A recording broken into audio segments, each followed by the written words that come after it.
The nice tax, how silent meetings. Kill your strategy. Let me tell you about the most expensive meeting I've ever seen. 12 people in a room, 3 VPs, 2 directors, a handful of senior managers, roughly $4 million a year in salaries.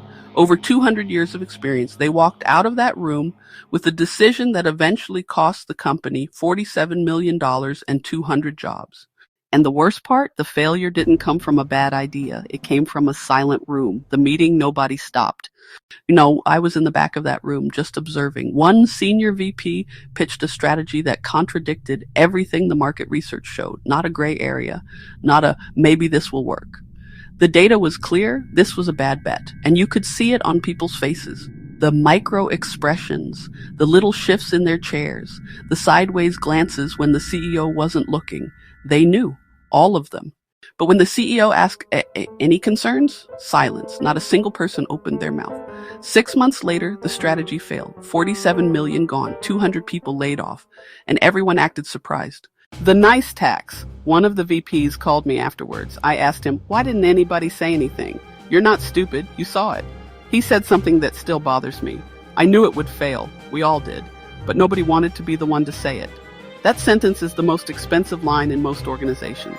Here's what I call it, the nice tax. Not kindness. I'm not against kindness. Niceness, the performance, the polite smile that looks great when your gut is screaming, this is wrong. The nice tax shows up as projects that should die but keep limping along.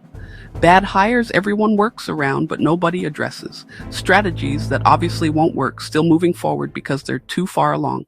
And then one day someone looks around and says, how did we get here? One silent meeting at a time? Why smart people stay quiet. I've been doing this work for years. Tech, healthcare, finance, manufacturing. The pattern is always the same. People knew, they saw the risk, they spotted the flaw, they just didn't speak. Not because they're cowards, not because they lack intelligence, because nobody ever gave them a system for speaking up safely and effectively. So they do what humans do when they don't have a system. They adapt, they stay quiet, they go along, they nod at the boss, then go home and vent to their spouse. They update their LinkedIn. Eventually, they leave. And the organization never learns why. We train people on software, on compliance, on project methodologies, but we don't train them on the skill that would have saved that 47 million, how to dissent without destroying. The 3 zones, high level. Every conversation in your organization lives in one of 3 zones. Green zone, productive disagreement, mission-focused, evidence-based. We challenge ideas, not people. This is where the truth gets spoken and strategies get sharper. Yellow zone warning signs, emotions creeping in, vague complaints instead of specific concerns. You can still recover here if someone notices. Red zone destruction, personal attacks, old grudges, win-lose thinking. Nobody's thinking about the mission anymore. It's all ego. Most teams don't even have language for this. They just feel the tension and either shut down or blow up. So they bounce between fake harmony and open conflict. Very little honest, useful green zone dissent in the middle. The shift from hope to system. Here's the core problem. Most leaders are running their culture on hope. They hope people will speak up. They hope meetings will stay productive. They hope conflict stays healthy. Hope is not a strategy. You need a system, a shared language for green, yellow, and red. Simple questions to check. Where are we right now? Clear phrases to pull a conversation back before it goes off the rails. Imagine every meeting where someone can say, we're drifting into yellow. Can we reset? People know how to challenge ideas without making it personal. Telling the truth is normal, not brave. The playbook. I got tired of watching smart people stay silent while bad decisions march forward.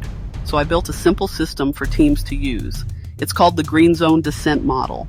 It's a practical playbook with zone guides, word-for-word scripts, and a 60-minute team workshop you can run yourself. If you're watching this thinking, yeah, we pay the nice tax in my organization, then this is where you start. I'll put a link below to the Green Zone Dissent Playbook. It's $37. If it stops even one bad decision from sliding through a silent room, the ROI takes care of itself. The best orgs and teams don't avoid conflict. They get better at it. This video was about seeing the cost of silence. In the next one, I'm going to walk you through exactly what to say when you're the only person in the room who sees the train wreck coming. And you don't want to be the sacrifice. So if that's something you need, make sure you're subscribed to my Substack and check the link below for the playbook.